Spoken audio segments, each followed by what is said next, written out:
It's your girl Rose and welcome to Money Diaries, where every month I open up my actual finances to show you what it really looks like to pursue financial freedom while living it up in your 30s. Because here's the thing, money was never the end goal for me. It's a tool to create a life on your terms. But how do you enjoy today while still taking care of future you? I don't have all the answers, but we're gonna figure it out together month by month. Now, this month got a little spicy. There was a $6,000 decision that I had to make. I recently started splitting finances with my boyfriend who I just moved in with, and I'll also tell you why I am selling my Chanel bag. Okay, so let's get into my spending for this past month. As many of you know, I use YNAB and I absolutely love it because it helps me keep track of everything. And this month was, I gotta say, a little out of control. And don't worry, there's an explanation for that. A couple of months ago, my boyfriend and I moved into a 3-bedroom house along with one other housemate. But long story short, that living situation didn't work out. To sort of preserve the relationship, I offered to buy him out, which absolutely sucks. I also felt bad for kicking him out and wanted him to be okay too. So it was more like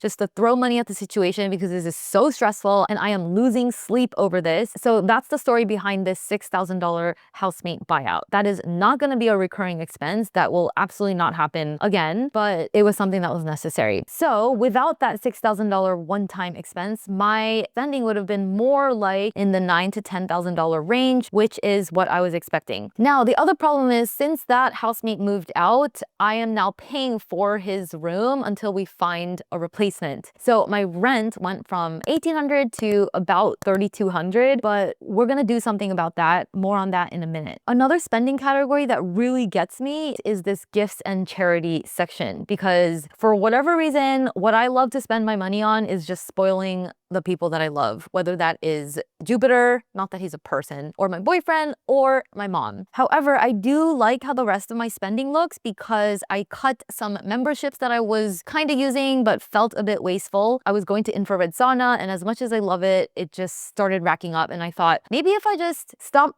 paying for a sauna membership, I can save up money and just buy my own sauna to put in my backyard instead. Wouldn't that be awesome? My goal is to get my average monthly spending down to about $8,000. That should be very doable because when my rent was $5,000 a month, it was pretty much impossible to keep my expenses below, usually around like $12,000, $15,000, sometimes $18,000, which is crazy to me. But ever since I moved into this cheaper place in July and started splitting some expenses with my boyfriend, my expenses went down. Basically, other than those kind of lumpy expenses like my $6,000 buyout of my housemate, I do anticipate my average monthly spending to be under $8,000 going forwards. Okay, so that was it for how I spent my money in the previous month, looking in the rearview mirror. Now let's look forward and talk about how I'm budgeting for the coming month. So quickly, when you're budgeting, the idea is just to give every dollar a job. Whenever you get paid, you want to tell your money what to do. So that's what I'm doing here. I just got paid. I pay myself a salary from my business. So that's the money right here. And those dollars are ready to be given jobs. Now here's how I do this. I actually have everything sort of preset in YNAB. So whatever categories need money, I set automatic targets so that I know how much I need to allocate to each category in order to have all my needs and upcoming expenses covered. So YNAB makes it really easy. So all I have to do is select all and click underfunded,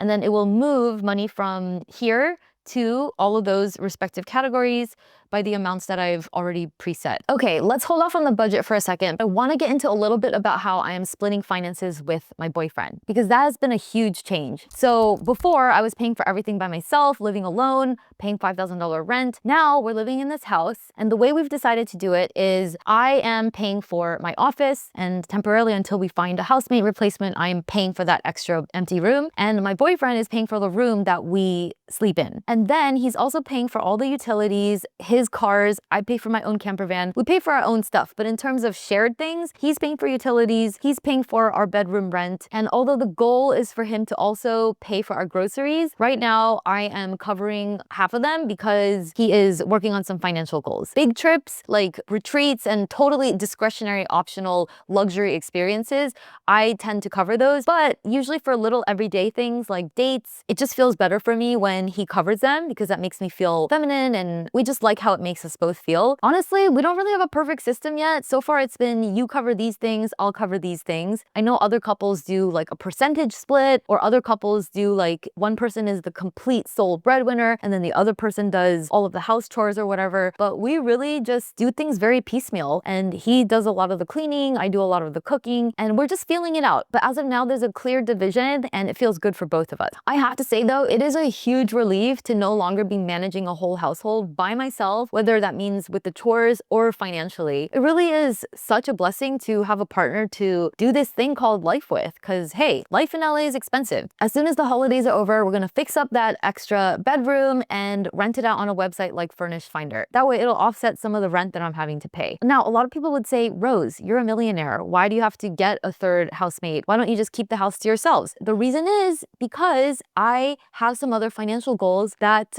are really important to me right now. We'll get into that. And sometimes you want to have a trade-off. I know how great it is to live alone and not have housemates, but the reality is if you just compromise a little and take on a roommate or a housemate, even though that's not your ideal situation, just doing that for a year or two could really put you ahead towards other financial goals. So it's a trade-off that I am choosing to take, at least for the time being. And hey, we can always have that person be month to month and ask them to leave if and when my finances change. Okay, so that was it for needs and wants, all of the routine things, nothing exciting going on there. But I do have some extra money left to assign, and where am I gonna put that? Well, it's usually between any of my financial goals, such as funding my retirement accounts, and at the moment, I am really wanting to do another round of egg freezing. So back in 2023, I did my first round. I'm considering doing another round because I thought at 36, I would be ready to have kids, but my boyfriend and I just moved in together. We're figuring out a lot of things, and I'm also not feeling ready. I feel like I just need a year or two more to really establish myself in this new life in LA and to feel good about where my health is, where my business is, where my finances are, where my routines are, and everything. So that is where I'm going to assign the rest of my dollars to egg freezing. Egg freezing is going to cost around $12,000. So here I'm starting to create a little sinking fund, which is what you want to do whenever you have a big purchase that you want to make soon. You want to just start putting away money for that in advance. And then when you have the money, you can then pay for it in cash instead of putting it on your credit card. So I'm going to need around $9,000 more. And I actually have a plan for how I'm going to come up with that money. Stay tuned for the investing section where I get into that. Last but not least, I normally like to put away a little bit of money towards my retirement accounts every single month. Usually I'll just create a sinking fund to stack up money in there. And then when it comes time to make the Roth IRA contribution or the 401k contribution for the deadline, I have money stacked up here to then just do that transfer. I've already funded my health savings account and I've already contributed to my backdoor Roth IRA for this year, but I am hoping to come up with $23,500 more to put towards my solo 401k because hey, it's a tax deduction. Given that I have other priorities such as egg freezing, which are more time sensitive, you know, retirement can wait. I might have to just miss out on maxing out my retirement account contributions for this year. Okay, moving on to how I am earning. Now I have my own business. I obviously have this YouTube channel and I teach people how to master their money so they can create a life on their terms. So it's an online education business. And at the moment, my business is really slow because I spent the last 2 years writing a book. I don't know if you know this, but books do not make money. And although it became a #1 Amazon new release bestseller and the book did really well, the royalties haven't kicked in. So I hope to be earning passive income on this book at some point in the future, but right now it's zero. So my sources of business income at the moment are YouTube, around $1,784. I have online courses about personal finance and investing, and those brought in about $7,118. As for investment income, I love my interest income from my high yield savings account. If you are sitting on savings and it's not sitting in a high yield savings account, then you are missing out because I made $370 in interest income last month, completely passive. I linked to my favorite accounts below, by the way. And I also have 4 rental properties. One is in Mexico City, and then 3 others are in Las Vegas. My Mexico City tenant pays me directly, which is great. That's $1,350. And for my Vegas rental properties, I normally get a nice deposit into my account from that every month as well. But one of my properties has been vacant for the last 5 months. So the rent from the other properties is basically offsetting the negative cash flow from this third vacant property. So all in all, let's just call that a wash. So yeah, overall, that's how I'm earning my money. I'm looking forward to increasing my YouTube AdSense revenue and do more brand deals, launch more online courses, maybe even get more speaking gigs, just do more stuff in my business because all of that has really slowed down down from writing and launching my book. All right, next, now let's talk about how I'm investing. So this is a quick overview of my portfolio. I hold really basic ETFs mostly. I don't like to invest in individual stocks, but I love holding well-diversified total market index funds with low expense ratios. By the way, if you want a list of all of the investments that I hold, make sure to check out my financial freedom cheat sheet, which not only has an investing 101 checklist with all of my favorite ETF and index fund holdings, but it also comes with a budgeting template, a net worth tracker, and all kinds of amazing tools to manage your money. So grab that below, it's completely free. But moving right along, I also have some crypto. As of now, Bitcoin is really down. I can't believe how much my crypto holdings fluctuate from week to week, day to day, but that's crypto for you, right? You just gotta hold on for dear life. I actually wish I had some extra cash to buy more Bitcoin. If I did have extra cash lying around, I would actually love to put in a limit order to buy more Bitcoin at $75,000 if it ever gets there. But unfortunately, I don't have a lot of extra cash lying around because of egg freezing and all the other things that I just told you about. A limit order is basically when you put in an order in your brokerage or your crypto trading account to buy whatever amount of whatever asset at X price. So to buy 0.2 Bitcoin at $75,000. Now, if Bitcoin never reaches that price, that limit order never executes. But if it does touch that price, at least you can snag some without having to manually be there for that when it happens. By the way, in any market downturn, whether it's stocks or crypto, putting limit orders at a lower price is a really good move. So that's my stocks and crypto. You already know I also have rental property, but something I never shared is I actually invested in gold a couple of years ago. I bought some gold Krugerrand coins because I thought it would be smart to diversify, and I really didn't know what I was going to do with them. I just was holding it in the hopes that it would appreciate, and sure enough, they did. But in the process of moving from Mexico to LA and then moving from one apartment to another, I realized how risky it is to hold physical asset, because sure, they can appreciate and sometimes they can be good investments, but you also run the risk of somebody breaking into your house and stealing it, or a fire burning down everything. So that's really the risk that you run when you hold physical gold or physical anything. So long story short, I was tired of holding on to these gold coins. So what I did is I actually sold those gold coins, and that helped me pay for the $6,000 buyout of my housemate. And luckily that week gold spiked. So when I sold it, I pretty much doubled my money because I bought the gold coins back when gold was trading at around 1,500. My friends were telling me, don't sell the gold, like you should hold on to it. It's gonna go up so much more. And yes, it probably will. But what I learned from that experience is the right time to sell an investment is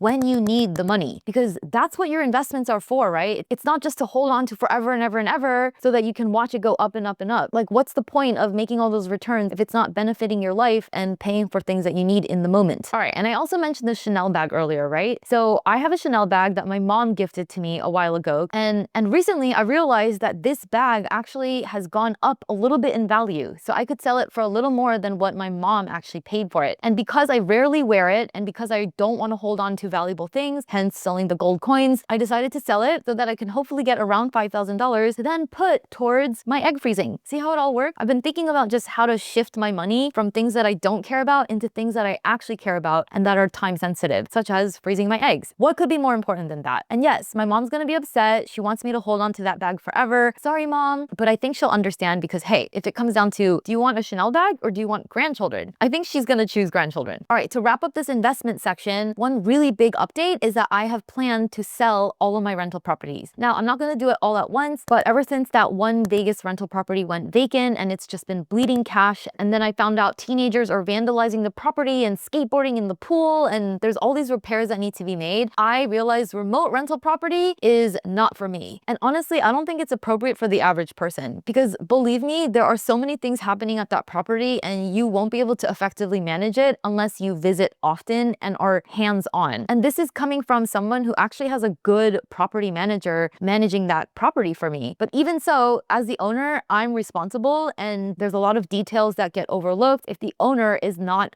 present. Because this property is vacant, it's the perfect time to fix it up and sell it, because it's a lot harder to do showings and get the property on the market when there are tenants in the property. So my plan is, as the leases expire and roll off, I'm gonna start selling those properties one by one and figure out what to do with that money instead. I'm actually thinking, could I maybe 1031 exchange that money into a property here in Los Angeles? A 1031 exchange is when you sell your property and then you roll the gains into another property property and therefore can avoid paying taxes on the capital gain. It's a really cool tax loophole that allows you to save big money on taxes on real estate gains. It's one of the reasons why rich people love real estate so much. So I'm trying to see if I can make that happen, but that also depends on if I find a property in LA that I can buy, if the numbers make sense, and all kinds of things. So stay tuned for coming Money Diaries to see what I do there.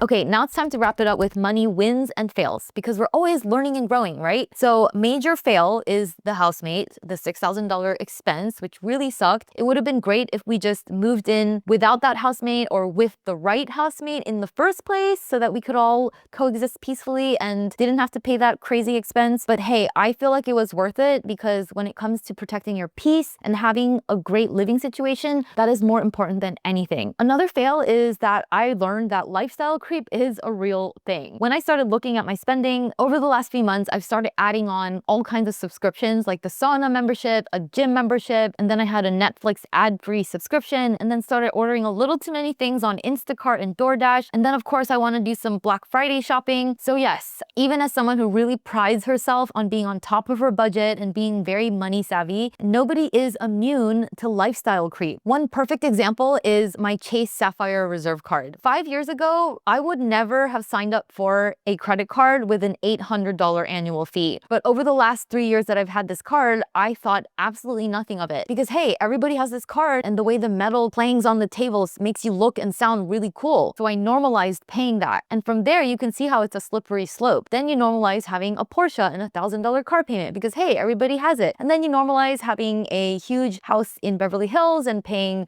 a $10,000 mortgage and so on and so forth. Like, see how you can slowly start normalizing what used to be an outrageously high expense for you in the past. So yes, lifestyle creep is a real thing and we gotta watch out for it. As for wins, I actually ended up canceling that Chase Sapphire Reserve card because I realized I wasn't using any of the benefits. So I switched to the Chase Sapphire Preferred card, which has only a $95 annual fee, and I'm gonna get so much use out of it. So yay for making trade-offs and smart decisions and eliminating expenses that really weren't adding anything to my life. Okay, and this win I am so proud of, but I learned how to make my own sourdough bread. I know it's so silly how proud I am of this, but it is such an amazing feeling to take bread fresh out of the oven that you baked and eat it hot and fresh. I used to pay $14 for this organic fancy sourdough bread, and now I can make it by myself. So I'm sure it'll save me a lot of money as well. And as a French man, my boyfriend is definitely very, very happy now that we have homemade sourdough bread at home. Okay, I think that's it for this episode of Money Diaries, but I'd love to hear from you now. What are some of your money goals at the moment? What are you working towards? Let me know in the comments and let's help each other stay accountable to our goals. Also, don't forget to sign up for my financial freedom cheat sheet. It's awesome. I think you're gonna love it. And with that, I'll see you in the next video. Bye, see you in the next video.